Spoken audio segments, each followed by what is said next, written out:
You will hear a telephone conversation between the organizer of a short story competition and someone who wishes to take part in the competition. First, you have some time to look at questions 1 to 6.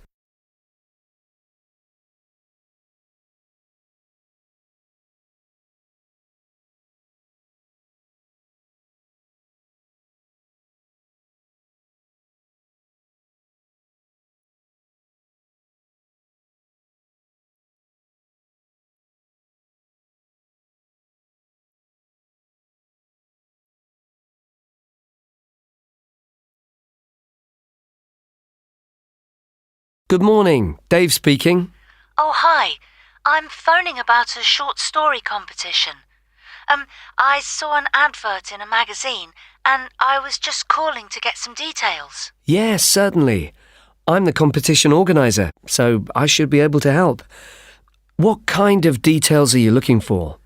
Well, does it cost anything to enter? Yes, there's an entry fee of £5. Okay, that should be fine. It's a short story competition, so how many words is that? Well, we want to give people a reasonable amount of freedom, but the guidelines are around 3,000 words. Oh, that sounds quite a lot. Well, it's not as much as it used to be. We did have a limit of 5,000 words, but some people thought that was too many. So this year we've reduced it. Right. And does the story need to be about anything in particular? No, you can write about any topic you like. But the main point of the competition is that it has to have a surprise ending. Oh, I see. That sounds interesting. I don't think I've ever written a story like that before. Yes, it's something we've introduced for this year's competition. Right. I'm 18. Is there any age limit? Yes, you need to be 16 or over. So if you're 18, that's fine. Great. So you have the competition once a year, is that right? Yes, we start advertising in January, and the competition takes up a lot of the year. We give people a few months to write their story, and then it takes quite a long time to judge all the entries and to announce the winners. I see. So when is the closing date for the competition? It's already April. I hope I'm not too late. No, you've still got plenty of time. You need to submit your entry by the 1st of August. After then, it will be too late. Although you can always enter next year's competition. Okay, good. So how do I enter? Well, we have a website, and the best way to enter is to complete the entry form online. We also have more details of the competition on the site. Shall I give you the web address? Yes, please.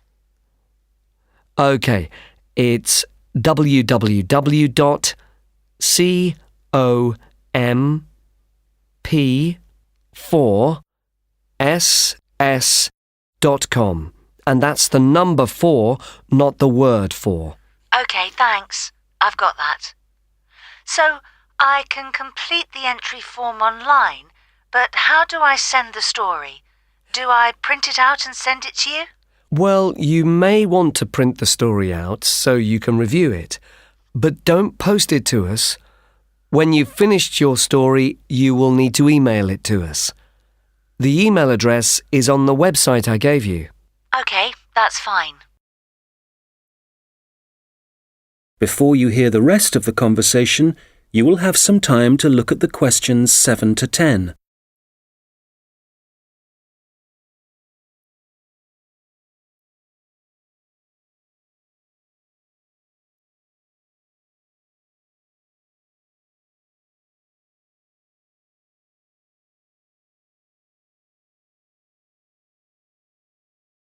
Now listen and answer questions 7 to 10. Can you tell me a bit about how the competition is judged and what the prizes are? Yes, of course. Well, once we have all the entries, I send them to all the judges. Our competition is quite popular, so we are lucky to be able to use famous authors who are very interested in the competition. That's fantastic! It's great to know that someone famous will be reading my story. Yes, that's right. It takes them quite a while to read through the entries, but eventually they decide on the top 5 stories. I see. And what happens then? Well, they will be published online so everyone can read them. They will not be in any order at this point. They will just be the 5 stories that the judges think are the best. And do all the top 5 stories get prizes? No, it's just the top story and the runner-up. So how is the top story decided? Well, once the top 5 stories are available, it will be the public who will vote for their favourite story. Right, I see. So I need to get all my friends to vote for me then? Yes, that's a good idea. And what is the prize? Well, the runner-up gets a prize of £300, but the winner gets a trip to Spain to attend a workshop for writers. Wow, that's brilliant! I'd better get writing straight away. Yes. Good luck. Thanks. Now turn to section 2. You will hear a guide talking about a sea life centre. First, you have some time to look at questions 11 to 17.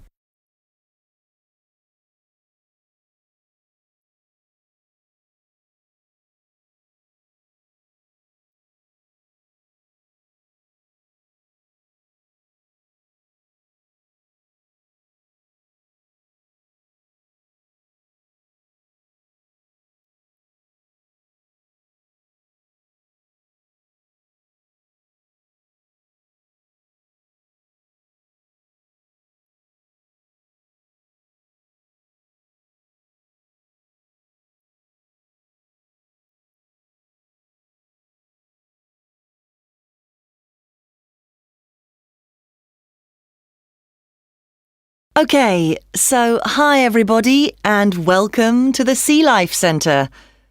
Before you start on your tour, I'd just like to give you some information about things to look out for as you go. Well, first of all, I guess some of you may have been here before and may be surprised to see the name has changed. We're not called World of Water anymore. Since the beginning of this summer, we've been renamed, and we've also made a few other changes. However, the main attractions like the aquarium, the crocodiles, the penguins and so on are still here.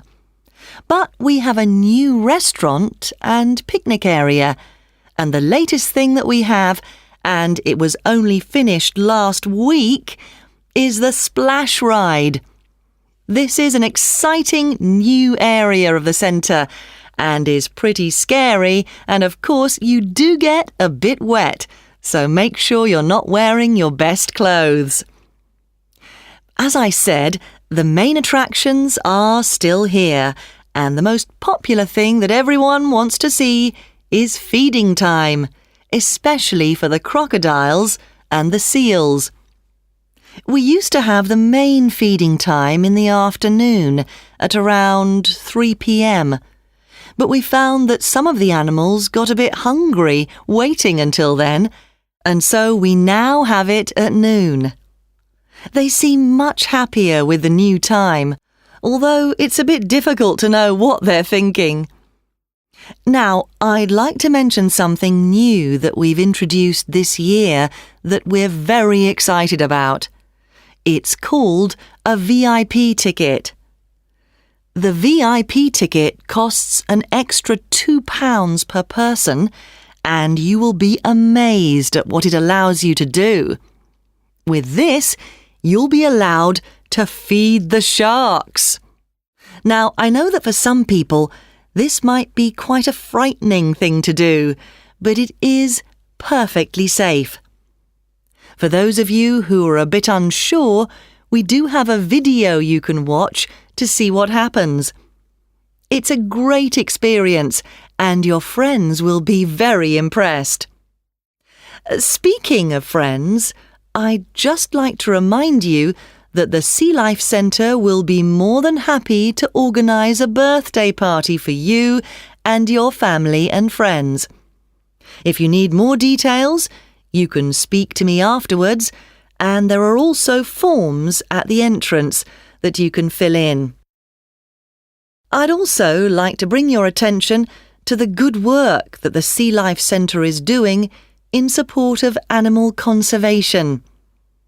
I'm sure you're all aware of the worrying situation with a large number of species facing extinction. Here at the Sea Life Centre, we're taking action by asking as many people as possible to sign a petition. Once we have over 5,000 signatures, we are planning to send it to the government in the hope that more people will begin to take it seriously. Right, well, there's obviously a lot going on at the centre and a lot of things to discover. At all the attractions, there is helpful information, so please read as much as you can, and if you want to see what you've remembered, please do the quiz after your visit. There are no prizes, of course, but I'm sure you'll be surprised by how much you've learnt. Before you hear the rest of the conversation, you will have some time to look at the questions 18 to 20.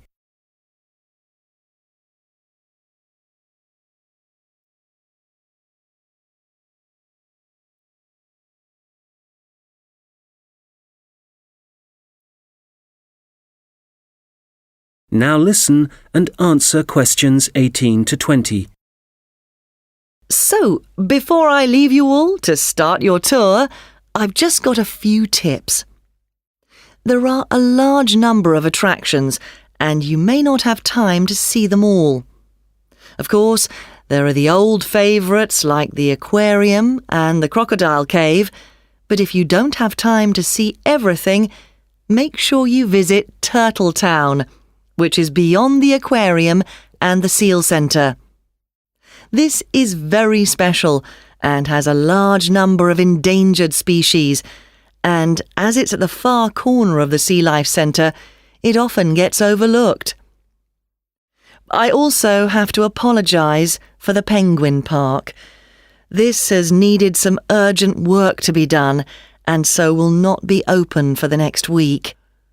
We're very sorry about this, but I'm sure you'll find the Seal Centre, which is directly opposite it, will keep you entertained just as much, if not more. We're also very busy today, as you may have noticed on your way in. Everyone starts here at the aquarium, but as it's so big, there's no waiting to get in. But today, we're expecting a lot of people to want to see the crocodile cave, as a couple of eggs have hatched out. So expect delays there and, if you like, move on to the Seal Centre first and then go back when things are quieter towards the end of the day. So, I'll leave you now, but if you have any questions, I won't be far away, and have a great time at the Sea Life Centre. Now turn to section 3. You will hear two students talking about their university studies. First, you have some time to look at questions 21 to 26.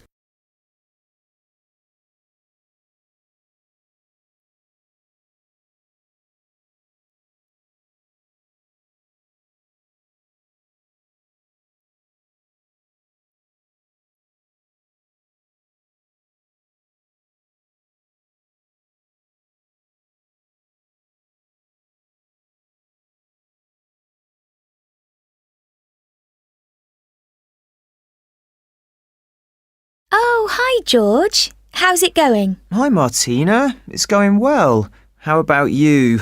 How's university life? Well, it's great. Apart from the studying, of course. Yeah, me too. What are you studying?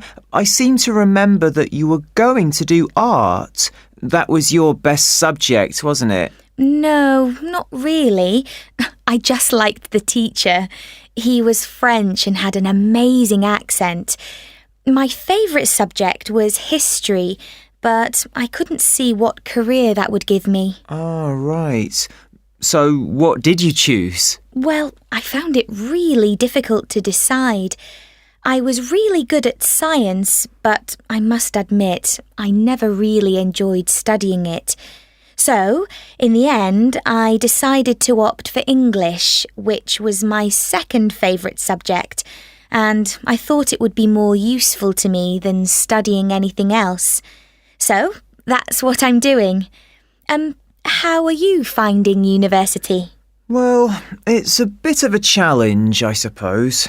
Are you finding it difficult? Well, some of it. I'm doing mechanical engineering, which is really interesting, but it covers quite a lot of areas, like materials science, machine design, physics, and of course mechanics. And they're all fine. But it's maths that I'm struggling with. It's a lot harder than it was at school. I can believe it. It all sounds very difficult to me. But then I never was very good at mechanical things. I suppose it must involve some practical work. Well, not at the moment. Currently, it's nearly all theory, so it's a bit heavy going. I guess you need to start with that so that you can get a grasp of the concepts and learn a few facts before you start putting it into practice. It must be a lot different to the course that I'm taking. Yes, but in a few weeks we'll be having a lot more practical experience. In fact, I've got a great assignment this term working on jet engines, which means I'll be going on a few field trips to a nearby airport. Oh, that's great.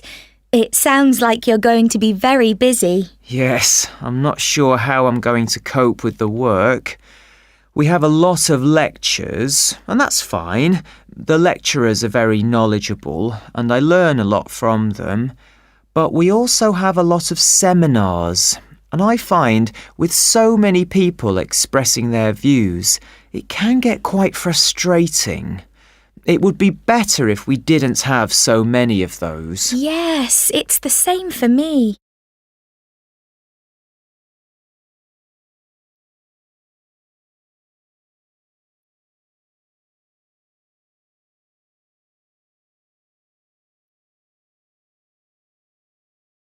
Now listen and answer questions 27 to 30. How are the students at your place? Well, I haven't really met anyone yet. They all seem a bit quiet. Perhaps they're working hard. They don't appear to be very studious here, but they are very friendly. I must say, I've been doing a lot of sitting around and chatting over the last week or so. Well, that's good. The only person I've spoken to really is my tutor. He's very approachable and seems to understand how difficult it can be starting university. It's good to have someone you can talk to, and he may help you meet other students. Actually, that doesn't bother me. I'm bound to get to know some people sooner or later. It's more a question of finding out what I need to do, where to go and so on. I hope he can help me with that. Oh, I would have thought so. Well, we certainly have a lot of work ahead of us. It seems like a long time, doesn't it? Studying for 3 years. Yes, it does. But I'm sure it'll go quickly. You know, I'm really dreading the first assessment. Yes. For the course I'm doing, we have to hand our first one in at the end of next month. Really? So, have you got the topic yet? No, but we'll get it soon. I'm not sure how much we have to write yet. Not too much, I hope. I know what you mean. And it's hard to study, especially where I am now. Oh, where are you living? I'm living in a hall of residence. I thought that would be a good idea, as there'd be a lot of people around, but I'm finding it a bit noisy. I can see that I'm going to have problems when I really need to get down to some work. So, I guess you need to be somewhere on your own then? Yes. Well, I do like to have some people around me, So I'd prefer to live with a family somewhere, in a house not too far from the university. Well, good luck with that. Yes, thanks. And good luck to you as well. Oh, I have to dash now. I've another lecture in 10 minutes. Bye for now. Bye. Now turn to section 4. You will hear someone talking about creating a presentation. First, you have some time to look at questions 31 to 40.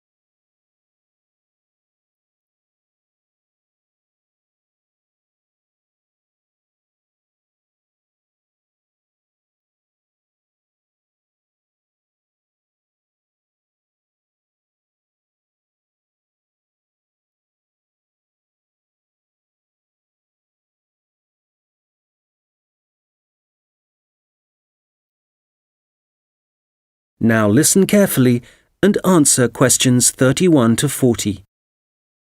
Hello, everyone. You've all been given an assignment for your sociology course, which will involve giving a presentation to the rest of the group. And so today, I'm going to be giving you a few tips on how to prepare your presentations. This should help you with your current assignment, but a lot of the principles I'll be putting across will be general principles which will, of course, help you with all your future presentations. So, first of all, the most important thing to consider is your audience, and in this instance, your audience are the other students in your group. There are 3 points to bear in mind. Firstly, you need to ask yourself what they need to know.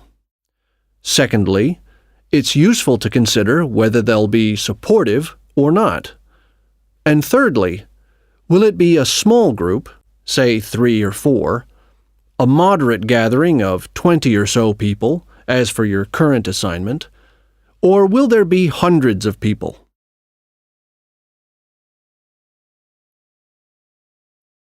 Having said all that, what I'm about to tell you will apply equally to any audience. So, how do you structure your presentation? Right at the beginning, you should tell them something that forces them to pay attention. This could be something surprising or even shocking, but it needs to be relevant.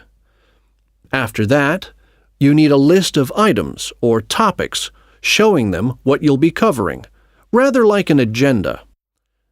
And then the main part of the presentation will follow.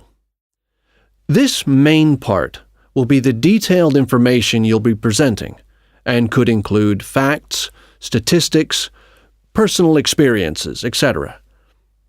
After this, you should summarize what you've presented and close with what I call next steps. For this assignment, you could simply point the group to other sociology reference material. In other cases, you may want to suggest some actions that people can take. Now, what about the design of the slides for your laptop? Well, the important thing here is to be consistent. You need to have the same type of font and use the same color and size for the same elements. For example, all headers need to look the same. All bullet points need to be presented in the same way. And don't just stick to words. Bring the presentation to life by adding graphics. These could be in several forms, such as pictures, flowcharts, diagrams, histograms, and so on. And so let's move on now to presenting. You have your presentation prepared, and you're ready to start. Well, it's important to give a good impression from the start. So take 3 deep breaths, look at the audience, no matter how frightening they may be, and be enthusiastic and energetic. As you go through the presentation, remember to provide some variety in the way you speak. So, for example, you can talk fairly rapidly for information that may be familiar, but then slow down for more unfamiliar sections. And change your tone as you speak. Don't keep it at the same level all the way through. As I mentioned, look at your audience. A good tip is to pick people out and look at them for around 5 seconds. Not looking at the audience gives the impression that you're either not interested in them or terrified of them. Looking too long at one particular person may make them feel rather uncomfortable. There may be points in your presentation that you want your audience to really absorb, and in order to make important points stand out, you may consider adding silence right after these. It will give people time to reflect on what you've just said. Also, you may be presenting complicated ideas or technical details, but try to keep everything as simple as possible. Use simple words and as few as possible. And be clear. If you say something like, "This appears to be," it implies uncertainty. So using weak verbs such as appears, seems, could be, etc., needs to be avoided. I'll just finish off with a few thoughts on questions and interruptions from the audience. You may choose to invite questions from the audience as you go, or ask them to wait until the end. Either way, questions should be encouraged, as it provides you with some feedback on how interested the audience is and how well they're understanding you. When a question is asked, you need to provide an answer that is as accurate as possible. So, initially, my tip is to repeat it. This will ensure you have heard it correctly and will give you a few seconds to gather your thoughts. Interruptions, on the other hand, can be unwelcome, and you may get them for a variety of reasons. It's likely, however, that there's something in your presentation that's unclear or confusing. So my advice is to reduce problems by reading through your presentation beforehand and predicting potential points which could cause interruptions. You may then want to change that part of your presentation, or at least you'll be prepared if someone does interrupt you. Now, do you have any questions?